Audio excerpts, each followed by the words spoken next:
Saya undang kita bangkit berdiri bersama-sama. Kita merayakan kebaikan Tuhan siang hari ini. Kita masih diberikan kehidupan, berarti ada kebaikan Tuhan. Yang siap memuji Tuhan boleh berikan tepuk tangan bagi Tuhan kita. Katakan Allah itu baik.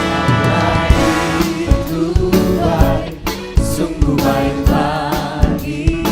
Ditunjukkannya kasih setianya. Dia menyediakan. Katakan yang ku perlukan.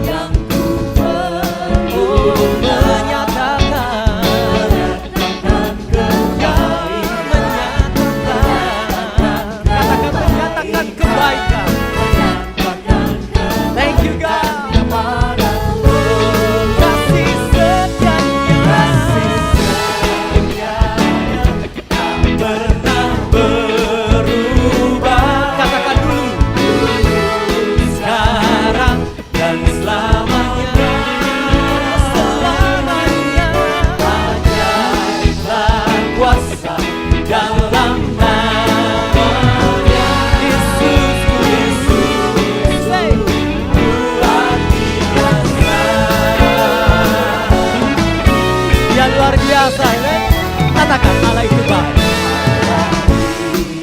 You are good, Lord. Sungguh baik bagi. Ditunjukkannya kasih setianya. Dia menyediakan yang ku perlukan.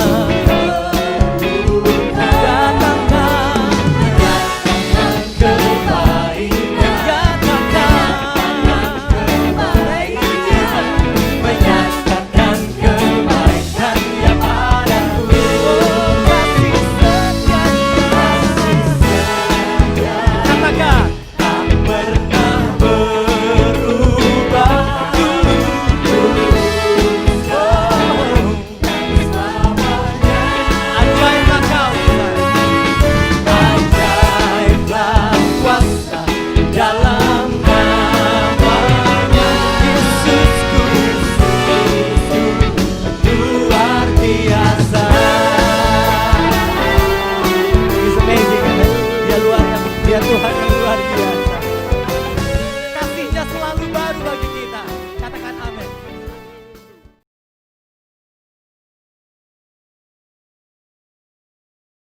Shalom.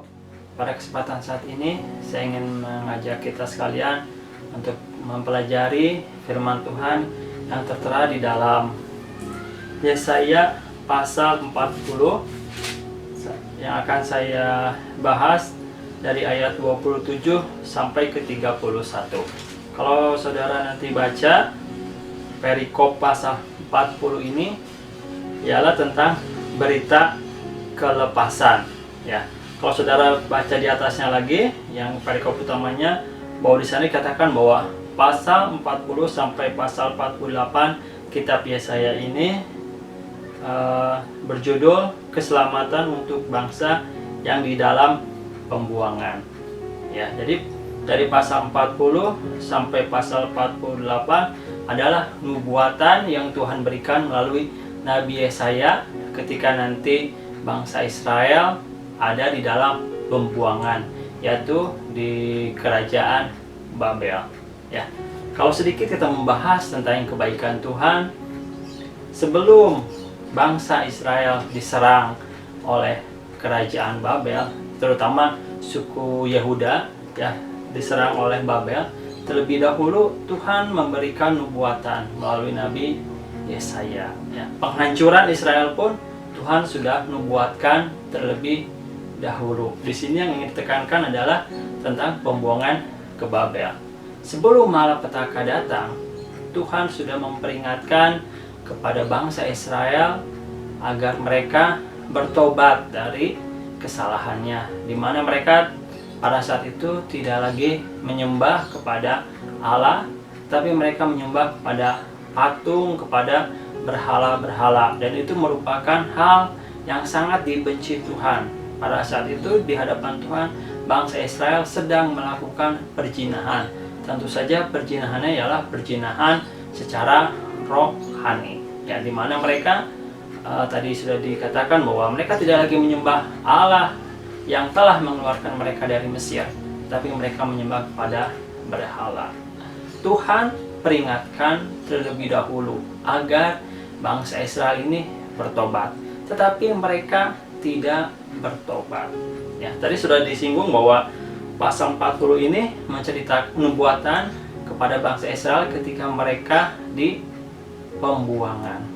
Sampai di tempat pembuangan pun Tuhan nubuatkan, Tuhan beritahu terlebih dahulu kepada bangsa Israel.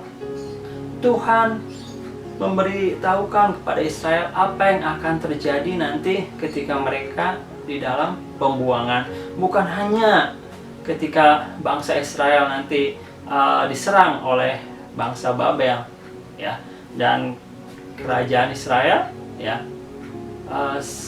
banyak yang mati oleh pedang, penyakit sampar, kelaparan. Tetapi ya, Tuhan membuatkan pula apa yang akan Tuhan nyatakan kepada bangsa Israel di pembuangan. Ini adalah suatu tanda kebaikan Tuhan kepada suatu bangsa, terutama kepada bangsa Israel. Sekalipun Tuhan menghukum bangsa Israel, tetapi Tuhan tidak sampai memusnahkan bangsa ini. Karena bangsa ini adalah bangsa perjanjian, di mana bangsa yang dipilih Allah untuk menjadi saksi buat bangsa-bangsa yang lain.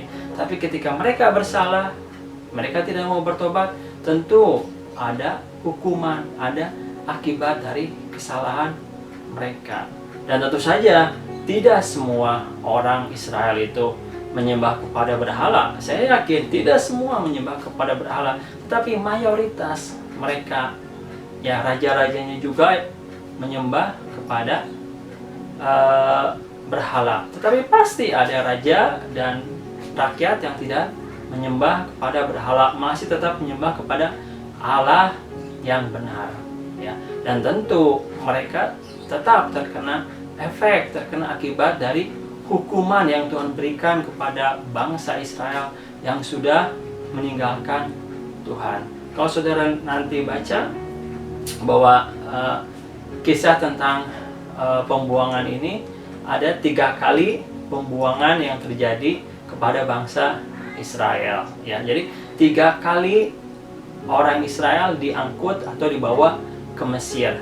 Pertama pada zaman kerajaan Yoyakim, kedua pada zaman kerajaan Yoyakin, yang ketiga pada pemerintahan Raja Zedekia. Jadi 3 kali orang Israel dibawa ke Mesir. Kalau kitab Yeremia yang pasal terakhir di sana dikatakan bahwa ada 4.602 orang yang diangkut ke Babel. Ya, termasuk di sana ada Daniel, Hananya, Misael, dan Azaria, atau nama lainnya Daniel itu Belshazzar, dan yang lainnya Sadrah, Mesa, dan Abednego. Ya, mereka itu tetap percaya kepada Tuhan. Saya yakin mereka tidak menyembah kepada berhala, tetapi mereka tetap terkena efek dari kesalahan yang bangsa Israel lakukan. Ya, di sini kalau kita baca ayat yang ke-27 pasal Yesaya 40 pasal 27, mengapakah engkau berkata demikian, hai Yakub, dan berkata begini, hai Israel, hidupku tersembunyi dari Tuhan dan hakku tidak diperhatikan Allahku. Ayat ini adalah menceritakan orang-orang yang berada di pembuangan di kerajaan Babel. Ya, tentu mereka ketika diangkut ke Babel, mereka tentu tidak ada hubungan lagi dengan tanah air mereka. Mereka tidak lagi bisa bersatu dengan keluarga mereka, karena yang diangkut ke Babel itu ialah orang-orang yang pintar. Bisa dikatakan orang-orang yang mempunyai pendidikan, yang gunanya untuk dipekerjakan di kerajaan Babel. Ya, diangkut ke sana mereka semua. Tentu saya katakan orang yang diangkut ke sana pasti banyak yang menyembah kepada Allah yang benar, tidak menyembah kepada berhala.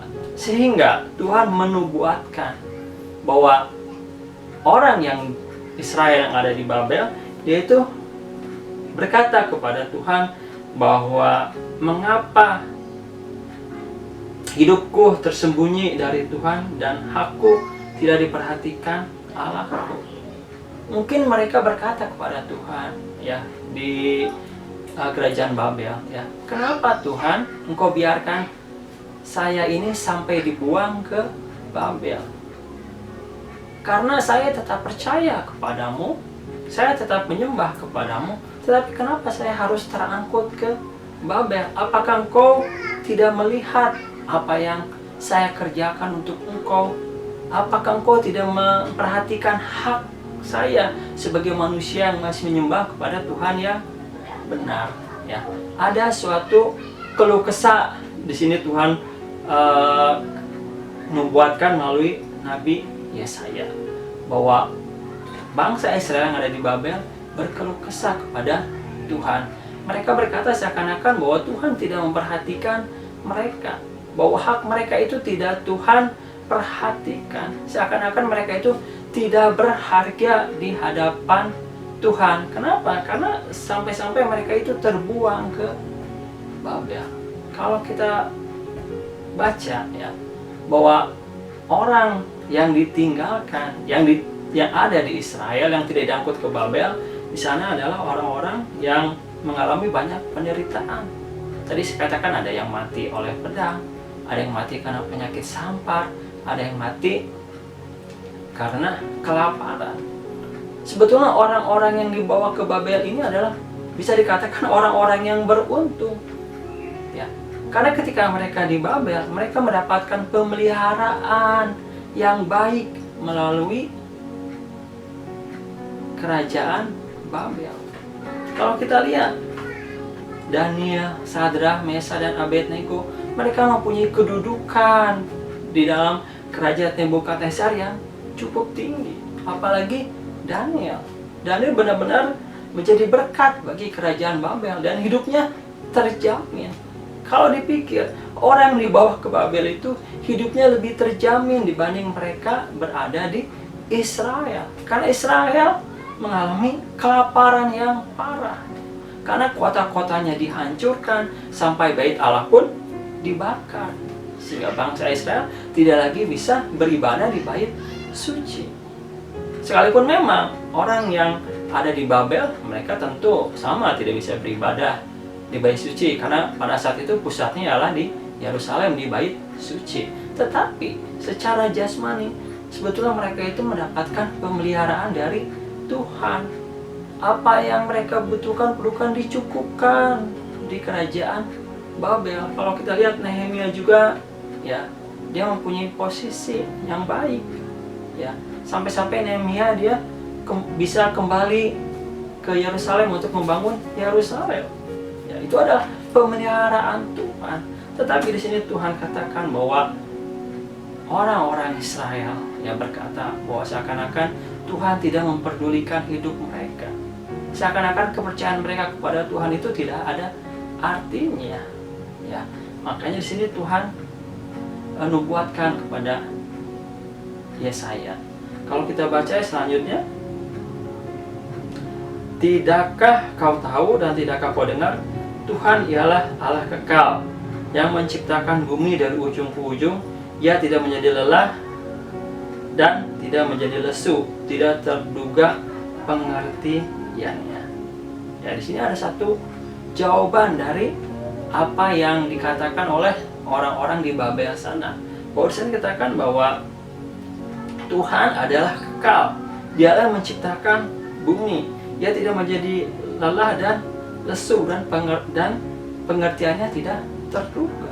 Di sini Yesaya menubuatkan bahwa Allah itu adalah tetap Allah yang Maha Kuasa, Allah yang tetap memperhatikan umatnya yang setia, yang mau tetap percaya kepadanya. Tuhan tetap memperhatikan sekalipun mereka ada di Babel, tapi Tuhan tetap memperhatikan mereka.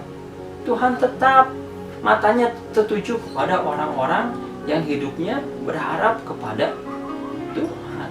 Ya, di sini ya melalui nubuatan yang saya katakan bahwa yang tadi kita baca itu menunjukkan bahwa Tuhan itu Allah yang berkuasa. Ya, Allah yang berkuasa. Tetap Tuhan itu berkuasa, bahwa ketika bangsa Israel dibuang ke Babel, ya, itu Tuhan luaskan. Di sana orang-orang Israel menjadi saksi Tuhan, di mana Daniel dipakai menjadi saluran berkat untuk Raja Nebukadnezar, untuk Raja Belsyazar, untuk Raja Darius, untuk Raja Kores, di mana Daniel menjadi alat saluran berkat Tuhan. Nehemia juga dijadikan saksi Tuhan. Hananya, Misael, Azaria menjadi saksi Tuhan ketika mereka masuk ke dalam api yang menyala-nyala, mereka tidak terbakar.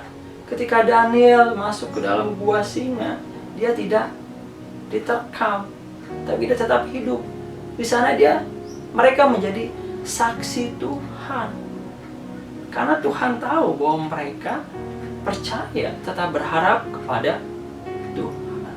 Lalu kalau kita baca selanjutnya lagi, ayat 29, Dia memberi kekuatan kepada yang lelah dan menambah semangat kepada yang tiada berdaya. Bahwa Tuhan memberi kekuatan kepada yang lelah. Ya. Kalau kita baca bahwa Tuhan sudah menubuatkan bahwa orang-orang yang dibuang ke Babel, ya, masanya, lamanya, waktunya mereka dibuang ke Babel adalah selama 70 tahun.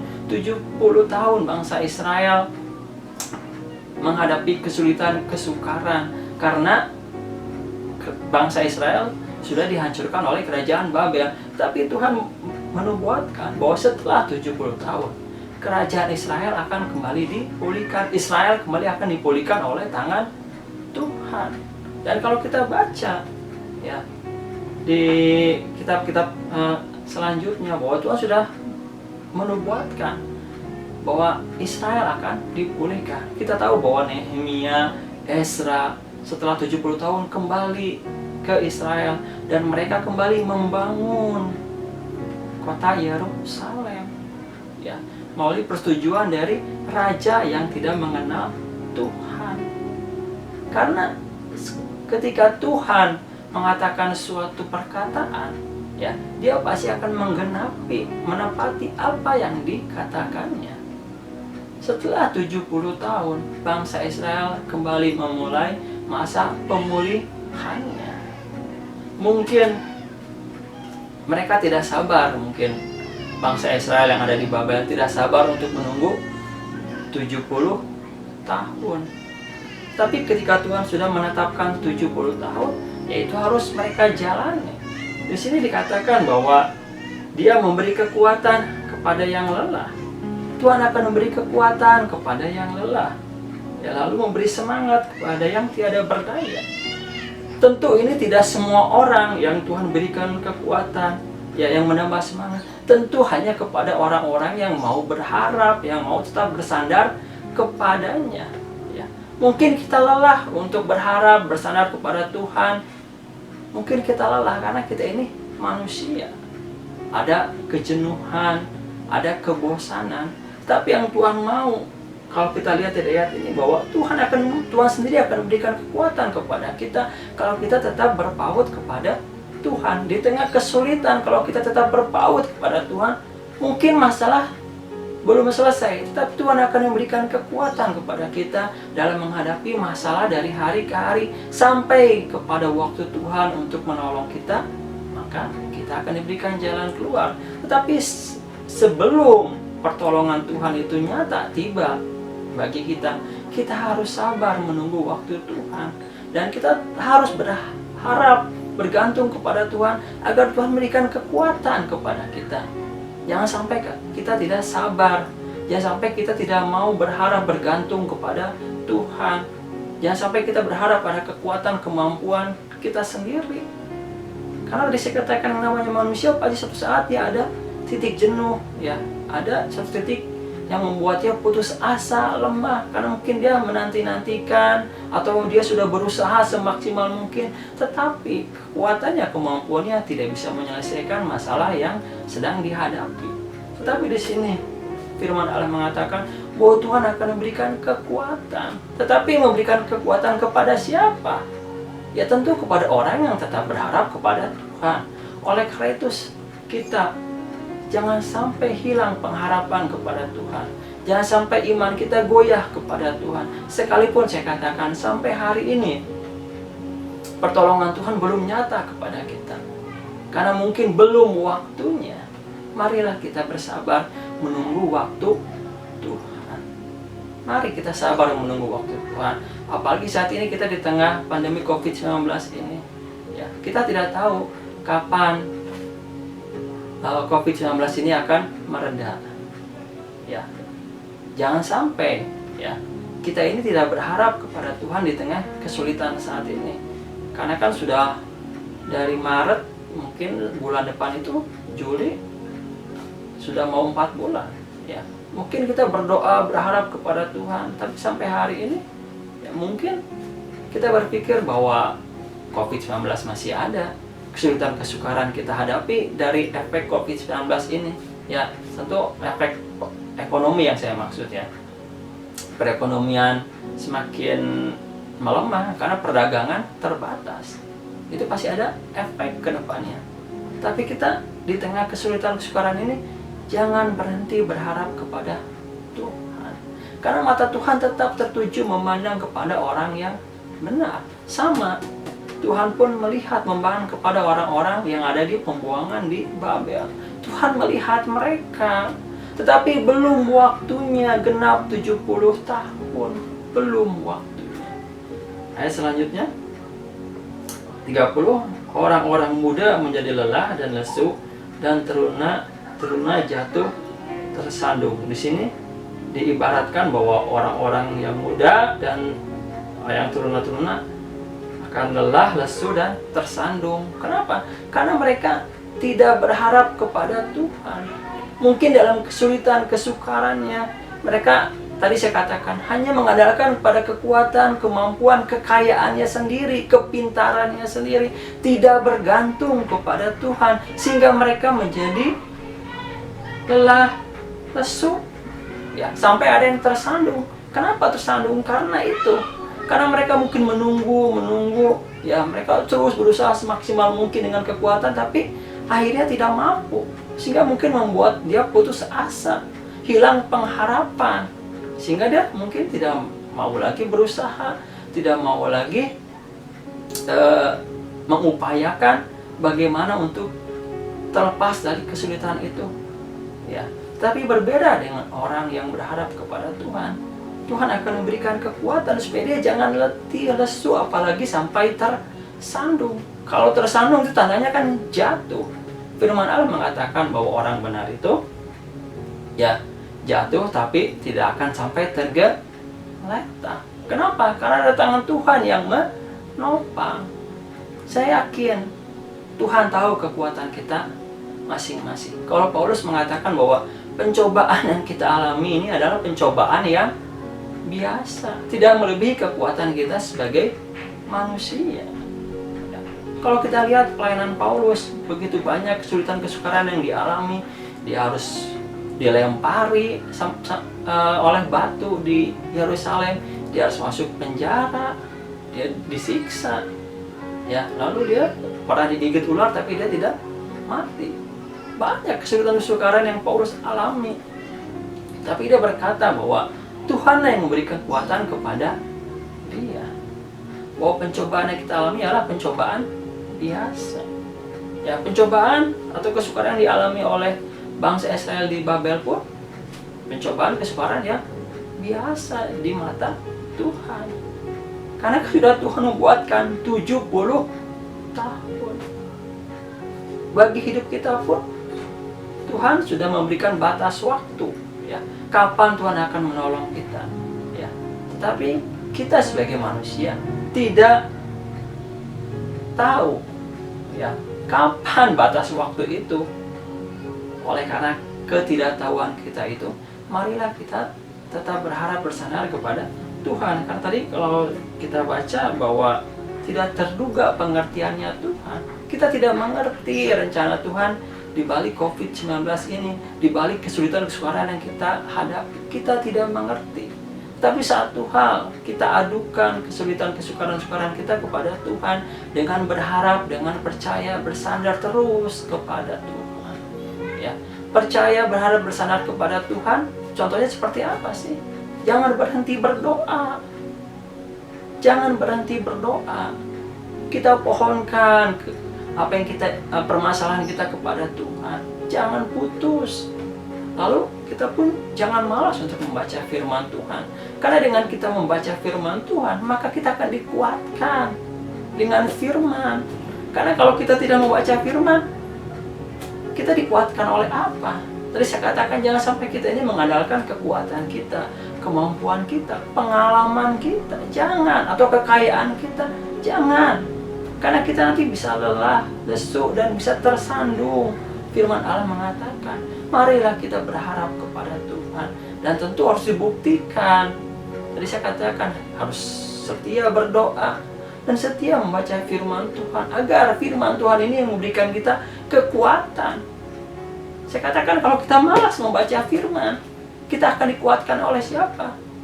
Ya, kita akan dikuatkan oleh siapa? Membaca firman tentu sekarang banyak jenisnya. Ya, ketika kita mendengar khotbah lewat media sosial, itu pun kita sedang belajar firman Tuhan. Ya, kita pun membaca firman Tuhan. Ya, jangan malas kita untuk mendengar firman Tuhan. Karena saat ini zaman yang canggih, teknologi sangat maju.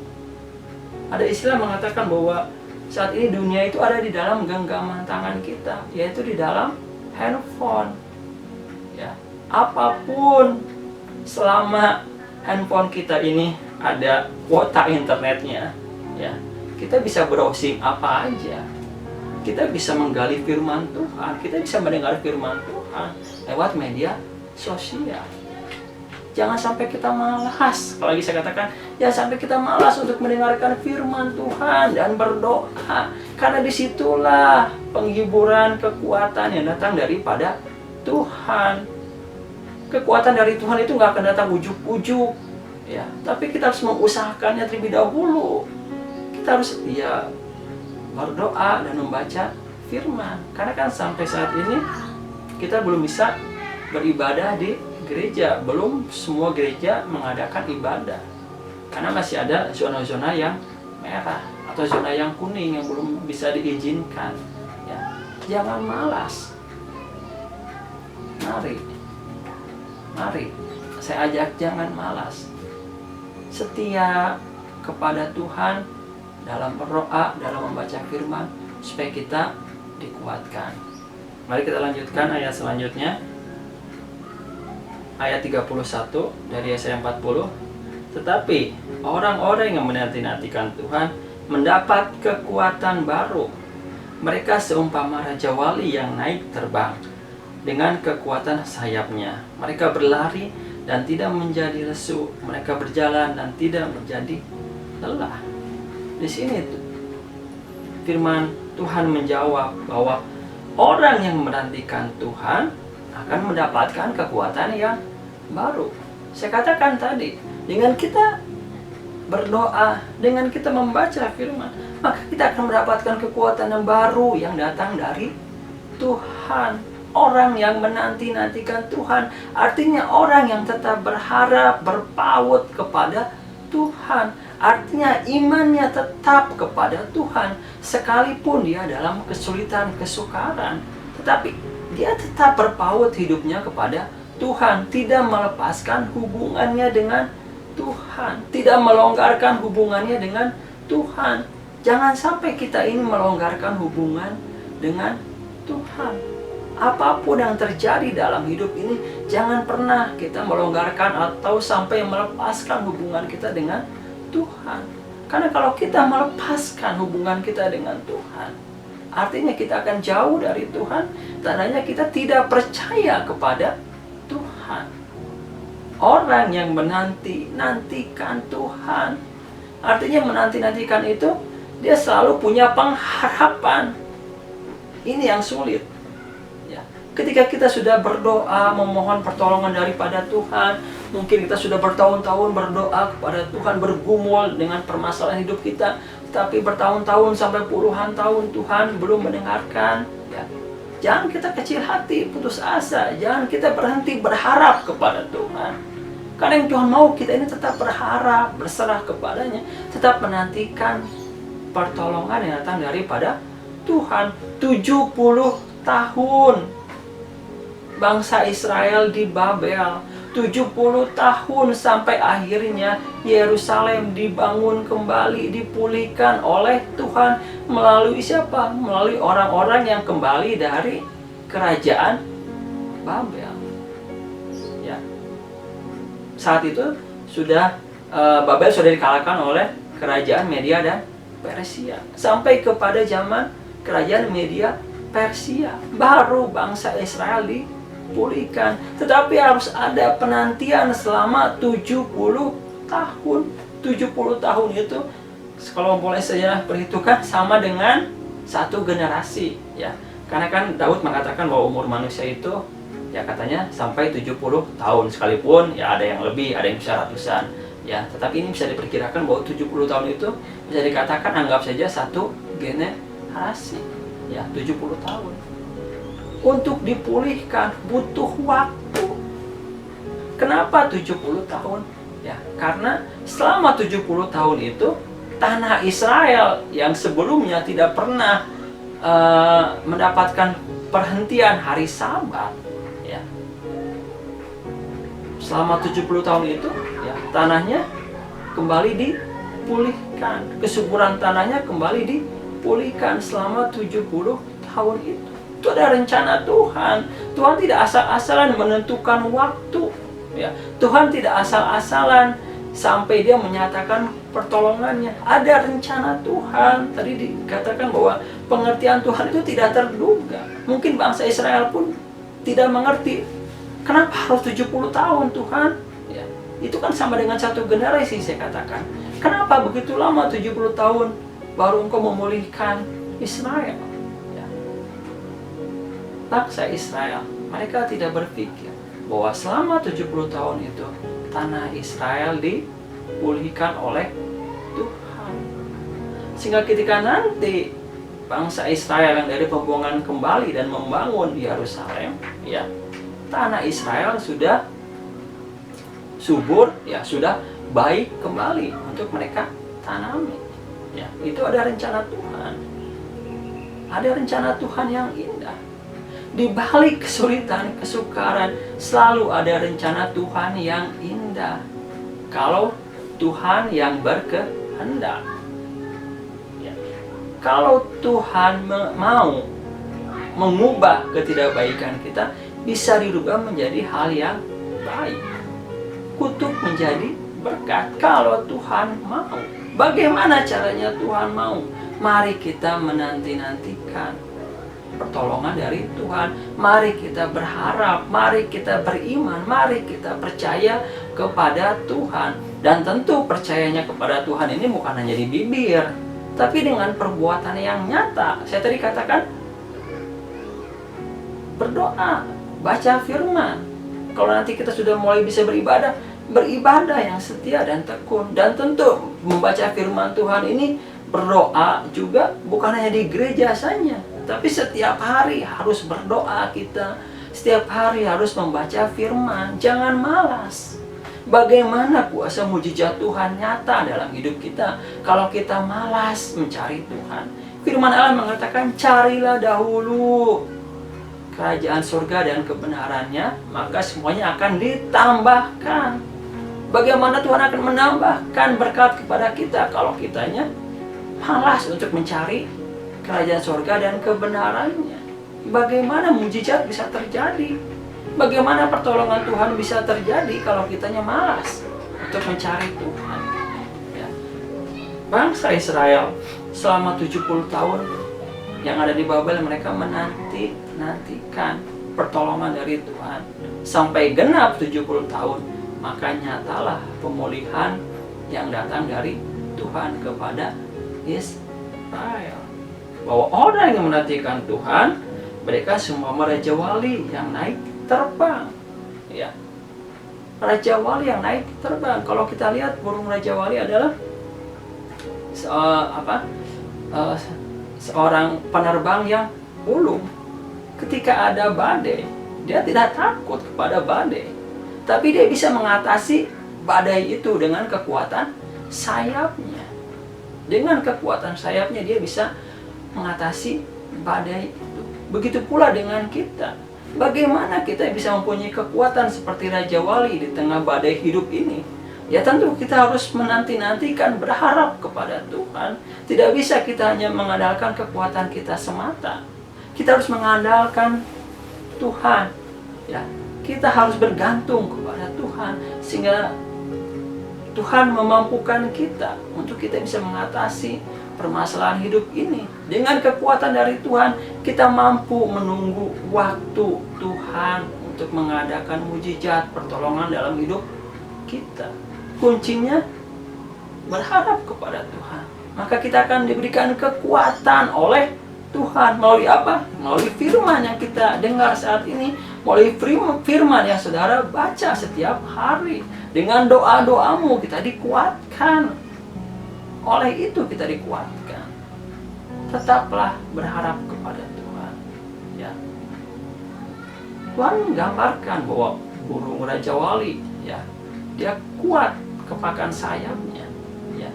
Dia bisa mengarungi angin yang besar dengan kekuatan sayapnya. Kita pun kalau bersama dengan Tuhan, kita pasti sanggup.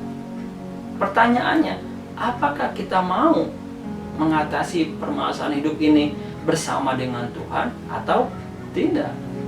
Apakah kita mau mendekatkan diri kita kepada Tuhan di tengah kesulitan kesukaran hidup ini atau tidak? Atau kita mengambil jalan pintas kita sendiri yang di luar dari kebenaran firman Tuhan, dan tentu itu Tuhan tidak berkenan.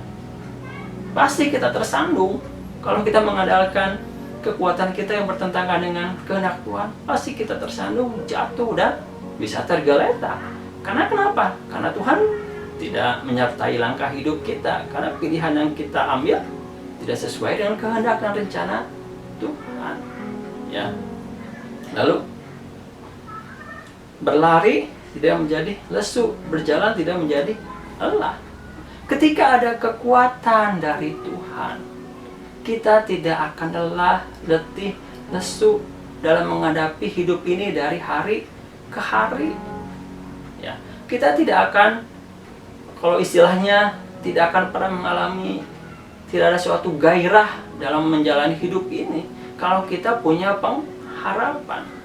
Orang yang lesu, tidak bergairah, tandanya dia tidak punya pengharapan. Dan orang yang tidak punya pengharapan, tandanya dia tidak percaya adanya Tuhan. Tapi kita sebagai orang yang percaya kepada Tuhan, kita akan selalu bersemangat, kita akan selalu bergairah. Kenapa? Karena kita punya pengharapan. Karena di dalam Tuhan ada jalan keluar, di dalam Tuhan ada pengharapan. Ya, kalau kita baca dalam Matius 11 ayat 28, marilah kepadaku semua yang letih lesu dan berbeban berat, aku akan memberi kelegaan kepadamu. Orang yang datang kepada Tuhan akan Tuhan memberikan kelegaan dalam hidupnya.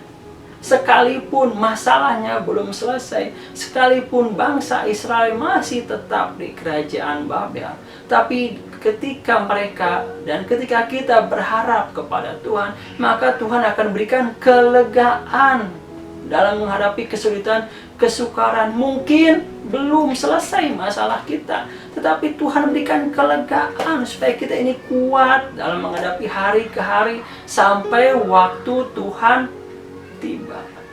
Ayat terakhir saya baca dalam 1 Petrus 1 ayat yang kelima, yaitu kamu yang dipelihara dalam kekuatan Allah karena imanmu, sementara kamu menantikan keselamatan yang telah tersedia untuk dinyatakan pada zaman akhir. Bahwa kita ini akan dipelihara dalam kekuatan Tuhan karena imanmu.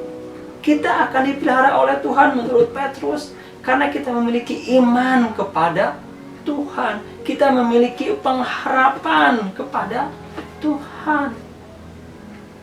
Jadi jangan kita berhenti percaya kepada Tuhan. Jangan kita berhenti berharap kepada Tuhan.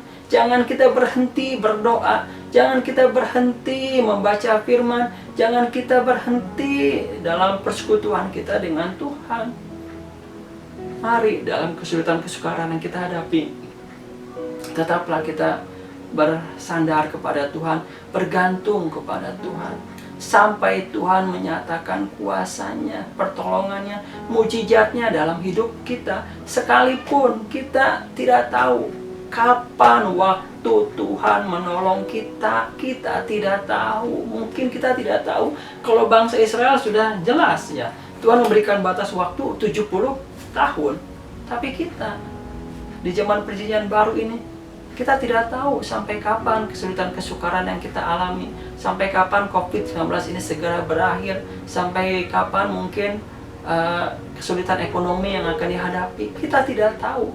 Tetapi mari kita tetap percaya kepada Tuhan, menanti-nantikan Tuhan, tetap beriman, karena oleh iman kita itu, kita akan dipelihara oleh Tuhan. Tentu imannya iman yang benar, iman yang disertai dengan perbuatan yang nyata, bukan iman yang hanya di bibir, tapi yang nyata. Mari kita tetap berharap di tengah kesulitan kesukaran ini, tetap bersandar kepada Tuhan ya.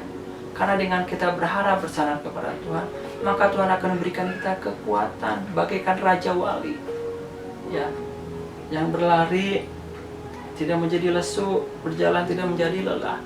Kerohanian kita tidak akan menjadi lelah, tidak akan menjadi lesu. Kenapa? Karena ada firman yang kita dengar, karena ada doa-doa yang kita panjatkan kepada Tuhan ya, ada doa yang kita pohonkan kepada Tuhan, sehingga membuat kita ini kuat, membuat kita ini terus berpengharapan kepada Tuhan. Jangan berhenti berharap kepada Tuhan. Sesulit, sesukar apapun hidup yang kita jalani. Tadi saya katakan, Paulus mengatakan bahwa kesulitan kesukaran yang kita alami adalah kesukaran yang biasa. Saya membacakan saja ayatnya untuk kita semua. Dalam 1 Korintus 10 ayat 13. Pencobaan-pencobaan yang kamu alami ialah pencobaan-pencobaan biasa, yang tidak melebihi kekuatan manusia. Sebab Allah setia, dan karena itu Ia tidak akan membiarkan kamu dicobai melampaui kekuatanmu. Pada waktu kamu dicobai, Ia akan memberikan kepadamu jalan keluar, sehingga kamu dapat menanggungnya. Paulus mengatakan ya, bahwa Tuhan akan memberikan jalan keluar di tengah pencobaan itu, asal kita tetap berharap kepada Tuhan, asal kita tetap menanti-nantikan Tuhan dengan iman yang teguh, dengan keyakinan bahwa Tuhan memperhatikan kita, bahwa Tuhan melihat hidup kita. Asal juga kita tetap benar di hadapan Tuhan, maka penyertaan Tuhan, pemeliharaan Tuhan akan nyata dalam hidup kita. Amin. Tuhan memberkati kita semua.